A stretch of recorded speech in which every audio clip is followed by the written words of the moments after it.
There comes a moment in every life when the light dims, a failure, a loss, a fall so deep that it makes you question your worth, your path, your very existence, and in that silence, the world begins to whisper you're done, you're not enough, your story ends here. But I want to ask you today, who gave them the pen to write your story? Failure is not the end, it's a bend in the road. It's that unexpected turn you didn't see coming, the moment when the world seems to collapse beneath your feet. But it's not the collapse that defines you, it's the decision you make while sitting in the rubble. You see, life is not a straight line. It's a journey filled with detours, unexpected delays, and yes, moments when you fall so hard, it feels like you might never get up. But even in those moments of despair, there is purpose. Even in those tears, there is growth quietly happening inside you. When you fall, it doesn't mean you're unworthy or incapable. It doesn't mean your dreams are too big or your efforts too small. It simply means you're human and you are learning. Every fall is a redirection, not a full stop. Maybe you were chasing something not meant for you. Maybe the timing was not right. Or maybe, just maybe, you had to fall to understand how strong you really are when standing isn't easy anymore. Sometimes the fall is not punishment, it's protection. Sometimes losing what you thought you wanted is the first step toward receiving what you truly need. The pain you feel, it's not a sign of weakness. It's the evidence of your courage. You dared to try. You risked your heart. You believed enough to begin. And now, in the aftermath of what didn't go your way, you have the chance to rebuild. Not as who you were, but as who you are becoming. The pain is part of the process, not the final product. Think of it as a fire. Yes, it burns. Yes, it consumes. But when it passes, it clears the ground for something new to grow. Something deeper, stronger, more meaningful. So often we are taught to hide our failures, to bury our broken pieces under polished smiles and perfect photos. But what if your brokenness is where your beauty begins? What if the cracks in your soul are the places where the light enters? We don't grow through perfection. We grow through struggle, through the sleepless nights, through the moments when we cry quietly so no one can hear, through the days we show up even when everything inside us screams to stay down. That is strength, that is victory, not in reaching the mountaintop, but in refusing to stop climbing. When you bend, you learn flexibility. When you're forced off the path, you discover new directions. And in every twist, every turn, every fall, life is shaping you into something far more powerful than any success ever could. You're being refined, not rejected. You're being redirected, not ruined. You are not defined by what broke you. You are defined by how you choose to heal. Your scars are symbols of survival, not shame. They are silent witnesses to the storms you've weathered, the battles you've fought, and the nights you didn't think you'd make it through but did anyway. Too often, we are taught to hide our pain, to cover our scars, to pretend that everything is perfectly intact. But perfection has never been a sign of strength. Survival is. That mark you carry, whether it's visible or hidden deep within your heart, is not something to be ashamed of. It's a reminder that you were tested, and you are still here. Every scar tells a story of resilience, a story of learning, a story of becoming. You see, healing is not always about returning to who you were before the pain. Sometimes it's about discovering who you're meant to be after it, and that version of you, the one who has endured, who has grown through the ache, who has found light in dark places, is far more beautiful than any untouched version could ever be. You don't need to hide what hurt you. You don't need to cover it up with silence or with smiles that don't reach your eyes. Let your wounds become wisdom. Let them teach you. Let them soften you, not harden you. Pain changes people. It either makes them bitter or makes them better, and you get to choose.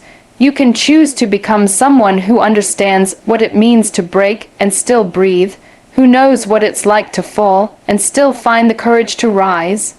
You become someone others look to not because you've had a perfect life, but because you've walked through imperfection with grace. There is power in vulnerability. There is healing in honesty. When you share your story, when you say, "I've been there too," you give someone else the permission to believe that they can get through it as well. We were not meant to carry our pain in silence. We were meant to turn it into purpose, to transform our trials into testimony. Don't let your scars be a source of insecurity. Let them be a source of inspiration. There is someone out there right now who needs your story, who needs to know that healing is possible, that surviving is possible. Every tear that fell, every wound that bled, every piece of your heart that shattered, it all mattered. It shaped you, it opened you, and now you carry the kind of wisdom that can't be found in books or taught in classrooms. It's the kind of wisdom born from walking through fire and coming out with your soul still intact.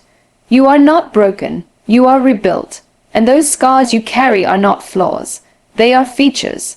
They are proof that you faced what was meant to destroy you, and you survived. The world may see failure, but you can choose to see foundation. People will always have their opinions. They will look at your shattered dreams, your closed chapters, your lost battles, and they will label them as defeat. But they are looking from the outside. They do not see the fire that still flickers within you. They do not know the strength it took to hold on, the courage it took to stand again when everything inside you was falling apart. What others call failure might just be the first layer of the foundation you're laying for something extraordinary. Failure is not always a sign that you did something wrong. Sometimes it's proof that you were brave enough to try, that you stepped into the unknown, that you cared deeply, that you risked being seen. And yes, sometimes it doesn't work out. Sometimes things fall apart, but falling apart is not the end of the story. It can be the very beginning of something far more real.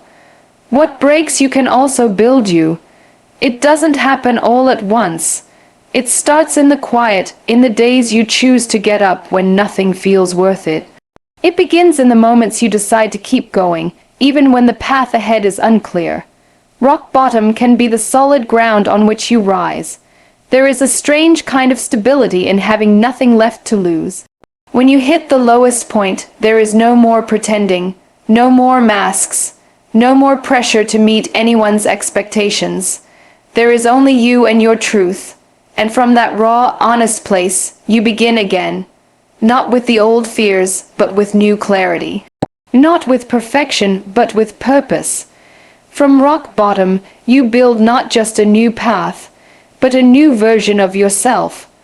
One that knows how to bend without breaking. One that understands the strength in surrender. We often think that building something strong means never falling. But true strength is built in the rebuild. It's created in the ashes, in the moments of reflection, in the rebuilding of faith when doubt was loudest. When everything around you crumbles, you find out what's real inside of you. You discover resilience, you discover grace, and most importantly, you discover that you are capable of creating beauty even from brokenness. So while the world may shake its head and whisper, "You failed," you have the power to respond differently. You can say, "No, I learned, I grew, I laid a foundation." Let them talk, let them assume, but you, in your quiet determination, keep building. One brick of courage at a time, one layer of hope upon another, and one day the world that saw your ruins will see your rise, and it will finally understand that the deepest cracks were never signs of weakness. They were the very places where your roots took hold. You are not your worst moment. You are not the mistake you made in the heat of fear or the decision you regret when the night falls quiet. You are not the rejection letter, the broken relationship, or the time you didn't show up for yourself the way you should have. It's easy to let one dark moment cast a shadow over everything you've done, everything you hope to be, but you are not one moment. You are a lifetime of breaths, battles, and becoming. You are still unfolding, still learning, still finding your way, and that in itself is something powerful. We all carry chapters we wish we could erase. Moments we replay again and again in our minds, thinking if we had just done something differently, maybe everything would have turned out better. But life is not a perfect script. It is a story filled with missteps, with heartbreak, with pauses and edits. One chapter doesn't define the whole book. It might be the chapter where things fell apart, where everything you trusted slipped away. But it could also be the turning point, the moment where something inside you began to shift, the moment where healing, slow and invisible at first, began. There is a strange pressure in this world to always appear put together, to only share the highlight reel. But real stories include the broken parts, the flawed parts, the parts we're still trying to understand. You cannot expect yourself to be a finished masterpiece when you are still mid-creation, and even the most beautiful stories have pages filled with pain. What matters is not whether you have fallen. It's whether you choose to rise again. The story only ends if you stop writing it. You hold the pen, not the people who judged you, not the past that tried to define you, not the voice inside your head that echoes your doubts louder than your dreams. You hold the power to turn the page, to rewrite what comes next, to speak differently to yourself, to forgive what you didn't know and grow into what you now understand. You do not have to carry the weight of one bad decision forever.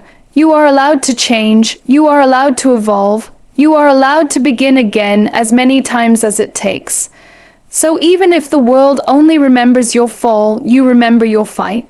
Even if others stop at the broken chapter, you keep writing. You keep believing in the pages ahead, the ones still filled with possibility. You are not here to be perfect. You are here to be real, to keep moving, to keep becoming. Let the story be messy, let it be raw, but let it be yours, because even your worst moment doesn't have the final word. You do. Let your dreams be louder than your doubts. In a world that constantly questions your worth, your abilities, your timing, and your decisions, it takes courage to believe in something greater within yourself. Doubt has a voice. It's subtle at first, creeping in quietly, whispering in moments of stillness that maybe you're not enough, maybe you're not ready, maybe your dream is too big for someone like you. But your dreams, they have a voice too, and you have the choice to decide which one you will amplify. The voices of fear and failure are loud. They echo from past experiences, from people who couldn't see your vision, from times when things didn't go your way. They remind you of every stumble, every setback, every no you've ever heard, and they are persistent. They won't hesitate to rise again just as you begin to hope. But the presence of doubt does not mean your dream is not real. It means your dream is valuable. It means it matters enough to be challenged. That's why your hope must scream louder, not in noise but in action, in persistence, in quiet determination. You don't always have to shout your dreams to the world, but you must declare them to yourself every single day. When doubt tells you it's safer to stay small, your hope must tell you it's worth it to stretch, even if it's uncomfortable. When fear tells you that failure is proof you should give up, hope must remind you that failure is simply feedback, not the finish line. There is power in believing, even when the path is unclear. Every great achievement began with a dream that seemed impossible. Not one of those dreamers had certainty, but they had belief. They had the bravery to listen to the voice inside that said, "Try again. Go one more step. Don't stop here." And that voice, it's within you too. It might be quiet under layers of self, doubt and fear, but it's still there, waiting to be heard, waiting to be trusted. Your dreams are not too big. They are exactly the size of your courage, and courage does not mean the absence of fear. It means moving forward despite it. It means holding your ground when your mind tells you to retreat. It means choosing hope every morning, even if doubt was loud the night before. You don't need to silence all fear to succeed. You just need to refuse to let it lead. Let your dreams guide you, pull you, stretch you. Let them be the reason you get back up, the reason you try again, the reason you continue even when no one is watching. Let them be louder, not in volume, but in presence, louder in the way you live, in the way you show up, in the way you refuse to quit. Because in the end, it's not the doubt that defines you, it's the dream that you dared to follow. The comeback is always stronger than the setback. It may not feel that way in the middle of the storm, when everything you worked for seems to slip through your fingers, when life knocks you down so hard that breathing feels like a task. In those moments, it's easy to believe that it's over, that you're too broken to try again, too tired to hope again. But the truth is, those very moments, the lowest, the quietest, the most painful, are where your strength begins to grow in silence. That's where your comeback is quietly being written, line by line, in the way you refuse to give up. You were not born to break. Life will bend you, yes. It will stretch your spirit, test your patience, and challenge your faith. But bending is not breaking. Bending is a sign that you're learning how to adjust, how to survive, how to grow even in difficult conditions. Like trees that sway with the wind instead of snapping, you have that same power within you. The ability to bend, not fall apart. The ability to hold your ground when the world wants you to collapse. The ability to bend in the storm but rise again when the sky's clear. Bounce back, not just to who you were, but to someone wiser, deeper, more resilient. You carry every lesson, every scar, every moment you thought you couldn't go on but did anyway. That wisdom doesn't come from comfort. It comes from the discomfort, from the days you doubted yourself but still showed up, from the nights you cried but still woke up with hope. You are being shaped by the very things that tried to break you, not weakened, refined. Your comeback is not just about proving something to others, it's about rediscovering something within yourself. That fire that refuses to go out, that belief that whispers even in the dark, this isn't the end. Your story does not stop at the setback. That moment of loss, that mistake, that failure, it's not the final chapter. It's a pause, a comma, not a period, a setup for the strength that is being awakened inside of you. Every time you rise again, you prove to yourself that you're not fragile, you're unshakable, that your soul is stronger than your struggle, and that no matter how far you fall, you have the will to climb again. That is what makes the comeback powerful. It's not just that you return, it's how you return, more focused, more grounded, more aware of who you are and what you're capable of. The setback may have slowed you down, but it did not define you. What defines you is the way you rise, the way you rebuild, the way you look in the mirror and say, I'm still here, and I'm not done yet.